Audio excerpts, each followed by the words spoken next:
नमस्कार। आज हम जीएस पेपर 2 के लिए एक बहुत ही अहम विषय पर बात करने वाले हैं, भारत इजराइल संबंध। इस पूरे विश्लेषण का केंद्र बिंदु होगी भारतीय प्रधानमंत्री की वो ऐतिहासिक इजराइल यात्रा, जिसने इन दोनों देशों के रिश्तों को एक बिल्कुल नई दिशा दे दी। ये एक ऐसा टॉपिक है जिससे प्रीलिम्स और मेंस दोनों में ही सवाल बनने की पूरी संभावना है। तो पहला सवाल यही उठता है कि आखिर इस एक यात्रा को इतना महत्वपूर्ण क्यों माना जा रहा है। देखिए, दरअसल ये सिर्फ एक औपचारिक दौरा नहीं था। ये दशकों के कहना चाहिए एक संकोच से भरे रिश्ते से बाहर निकलकर एक खुली, रणनीतिक और सार्वजनिक साझेदारी की घोषणा थी। ये भारत की विदेश नीति में एक बहुत बड़े बदलाव का प्रतीक है, जहां राष्ट्रीय हितों को सबसे ऊपर रखा गया। तो चलिए, इसी बदलाव की गहराइयों को समझने के लिए इस विश्लेषण में आगे बढ़ते हैं। तो चलिए एक नज़र डालते हैं कि आज हम क्या क्या कवर करने वाले हैं। हमारी चर्चा इन 6 हिस्सों में बटी होगी। पहले एक परिचय, फिर रक्षा साझेदारी, उसके बाद कृषि और टेक्नोलॉजी, फिर भू राजनीति, इसके बाद मुख्य परीक्षा के लिए विश्लेषण और आखिर में एक छोटा सा सारांश।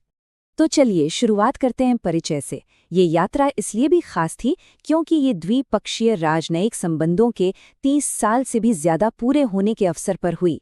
और इस यात्रा की अहमियत इस बात से भी समझी जा सकती है कि इजरायली प्रधानमंत्री ने प्रोटोकॉल तोड़कर खुद हवाई अड्डे पर अगवानी की। इतना ही नहीं, सत्ता पक्ष हो या विपक्ष, दोनों ने ही गर्मजोशी से स्वागत किया, जो दिखाता है कि दोनों देशों के बीच रिश्ते कितने गहरे हो चुके हैं।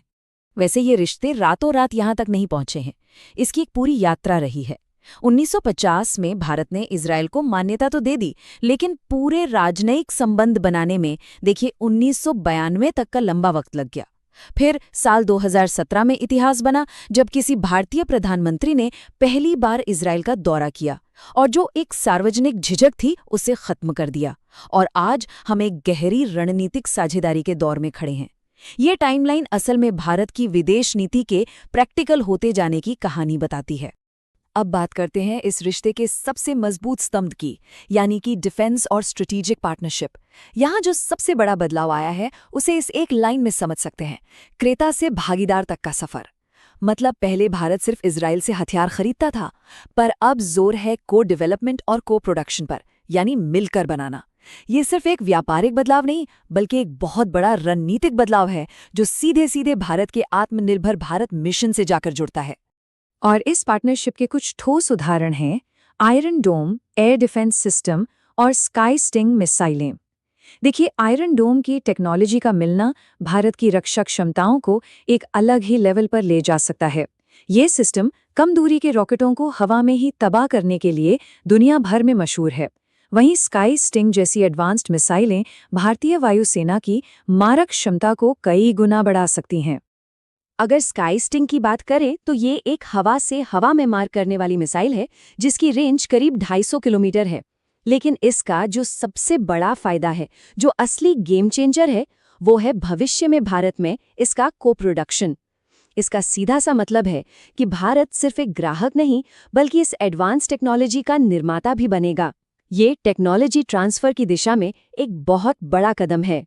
और यहीं पर आत्मनिर्भर भारत का कॉन्सेप्ट बहुत ज़रूरी हो जाता है। ये एक ऐसी सरकारी पहल है जिसका मकसद रक्षा निर्माण जैसे ज़रूरी क्षेत्रों में घरेलू उत्पादन को बढ़ावा देकर भारत को आत्मनिर्भर बनाना है। तो इजराइल के साथ टेक्नोलॉजी ट्रांसफ़र और को प्रोडक्शन पर आधारित ये जो रक्षा सौदे हैं, वो इस पहल को सीधी ताकत देते हैं। ये एक बहुत ज़रूरी पॉइंट है जिसे अपने जवाबों में ज़रूर शामिल करना चाहिए। अच्छा, रक्षा तो ठीक है, पर ये रिश्ता सिर्फ यहीं तक सीमित नहीं है। ये कृषि, जल और टेक्नोलॉजी जैसे क्षेत्रों में भी फैला हुआ है। और ये वो क्षेत्र हैं जहां इजरायली इनोवेशन भारत की कुछ बुनियादी चुनौतियों जैसे खाद्य और जल सुरक्षा से निपटने में बहुत मददगार साबित हो रहा है। इसका सबसे बेहतरीन उदाहरण है भारत इजराइल कृषि परियोजना। इसके तहत भारत के अलग अलग राज्यों में उत्कृष्टता केंद्र यानी सेंटर्स ऑफ एक्सीलेंस बनाए गए हैं। अब ये हैं क्या? सोचिए, ये एक तरह के ट्रेनिंग हब हैं भारतीय किसानों के लिए, जहां उन्हें खेती की एडवांस तकनीकें जैसे बागवानी, संरक्षित खेती और फसल को डाइवर्सिफाई करना सिखाया जाता है, जिससे उनकी पैदावार भी बढ़ती है और आमदनी भी। जल प्रबंधन एक और ऐसा ही कमाल का क्षेत्र है। इजराइल ने ड्रिप सिंचाई में जो महारत हासिल की है वो वाकई देखने लायक है। इस तकनीक को मोर क्रॉप पर ड्रॉप के नाम से जाना जाता है, यानी हर बूंद से ज्यादा फसल। इसमें पानी बर्बाद नहीं होता, बल्कि बूंद बूंद करके सीधे पौधों की जड़ों तक पहुंचाया जाता है। इससे सूखे इलाकों में भी उत्पादकता बढ़ती है और भारत जैसे देश के लिए, जहां पानी इतना कीमती संसाधन है, ये तकनीक किसी क्रांति से कम नहीं है। अब जरा इस रिश्ते को और बड़े कैनवस पर रखकर देखते हैं। ये साझेदारी पश्चिम एशिया के जटिल भू राजनीति को भी प्रभावित कर रही है। ये इस क्षेत्र में भारत की बदलती भूमिका और उसके बड़े विदेश नीति के लक्ष्यों को भी दिखाती है। इस बदलाव को समझने के लिए डी-हाइफिनेशन की पॉलिसी को समझना बहुत जरूरी है। इसे ऐसे समझिए, पहले भारत, इजराइल और फिलिस्तीन को एक ही तराजू में तौलता था, मतलब एक से रिश्ते दूसरे को प्रभावित करते थे। ये थी हाइफिनेटेड पॉलिसी। लेकिन अब भारत इन दोनों के साथ अपने रिश्तों को अलग अलग और स्वतंत्र रूप से देख रहा है। यही डी-हाइफिनेटेड पॉलिसी है। और इसी भू राजनीतिक माहौल में एक नई बात सामने आई है, हेक्सागन गठबंधन।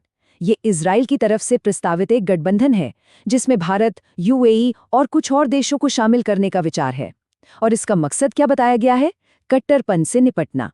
हालांकि यह भी बहुत शुरुआती दौर में है, लेकिन ये दिखाता है कि भारत को अब इस क्षेत्र में एक बड़े रणनीतिक खिलाड़ी के तौर पर देखा जाने लगा है।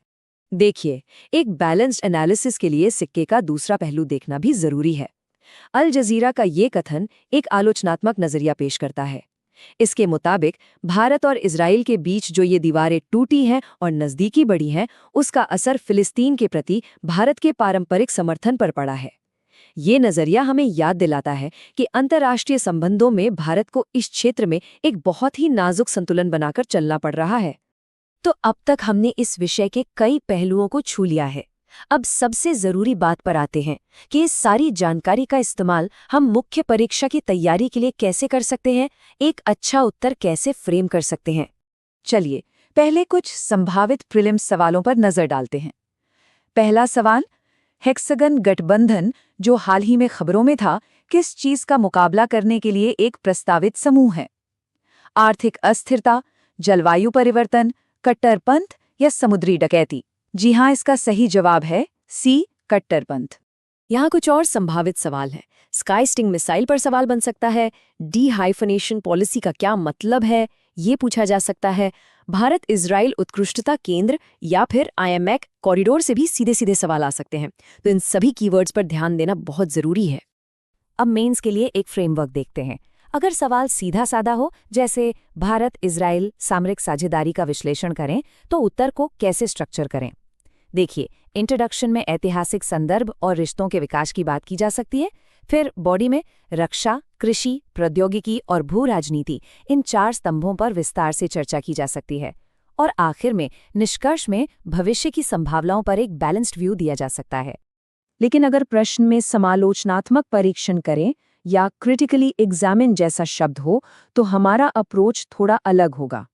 इंट्रोडक्शन में डी-हाइफिनेशन पॉलिसी को समझाया जा सकता है।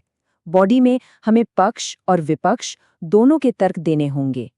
पक्ष में हम रणनीतिक स्वायत्तता और राष्ट्रीय हित जैसे बिंदु लिखेंगे, तो विपक्ष में हमें फिलिस्तीन मुद्दे पर भारत की पारंपरिक स्थिति पर क्या असर पड़ रहा है, उसका जिक्र भी करना होगा। और निष्कर्ष में भारत के सामने जो ये बैलेंसिंग एक्ट की चुनौती है, उसका उल्लेख करना बहुत अच्छा रहेगा। चलिए, अब इस पूरी चर्चा को फटाफट समेटते हैं और जो मुख्य बिंदु हैं उन्हें एक बार फिर से दोहरा लेते हैं। ये एक क्विक रिवीजन की तरह होगा जो परीक्षा से पहले सबसे जरूरी जानकारी याद रखने में मदद करेगा। तो इस पूरे विश्लेषण से 5 बड़ी बातें हैं जो हमें याद रखनी है। पहली, भारत की बढ़ती रणनीतिक स्वायत्तता। दूसरी, रक्षा क्षेत्र में आत्मनिर्भर भारत का लक्ष्य। तीसरी, टेक्नोलॉजी का एक कूटनीतिक हथियार के रूप में इस्तेमाल। चौथी, पश्चिम एशिया में भू राजनीतिक संतुलन साधने की कोशिश। और 5वीं, भारत की खाद्य और जल सुरक्षा के लिए इस साझेदारी का बढ़ता महत्व।